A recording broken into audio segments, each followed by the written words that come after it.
ঐ নাচিন বাই সেই ফেচবুকৰ তোৰ পাছৱৰ্ড সলাব পৰা নাই। তই হেৰি কৰি মই কৈ গৈছোঁ তই দেখাই দিবিচোন তই যদি যাৱ। এইটো চা UC ব্ৰাউজাৰ দেখিছ নাই? এইটো এই যে বগা ডটটো দেখি আছ নাই?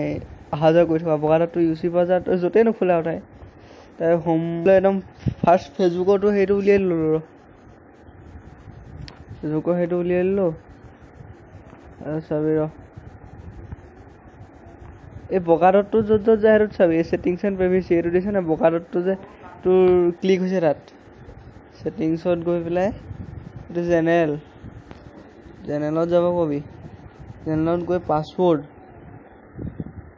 পাছৱৰ্ডত তোৰ এইবিলাক কাৰেণ্ট পাছৱৰ্ডটো এই কাৰেণ্ট পাছৱৰ্ডত তোৰ হেৰি পাছৱৰ্ডটো লিখিবি যোনটো অৰিজিনেল পাছৱৰ্ড লিখিব কবি তাইক। তাৰপিছত আকৌ যোনটো নিউ পাছৱৰ্ড সেইটোতো আকৌ নতুন পাছৱৰ্ডটো দিব কবি। আকৌ ৰিটাইপ নিউ পাছৱৰ্ড মানে আকৌ নতুন যোনটো এই ঘৰটোত যোনটো লিখিবি এইটো ইয়াতো একেটাই লিখিবি। লিখি পেলাই চেঞ্জ পাছৱৰ্ড মাৰি দিলে এইটো মাৰি দিলে হৈ যাব।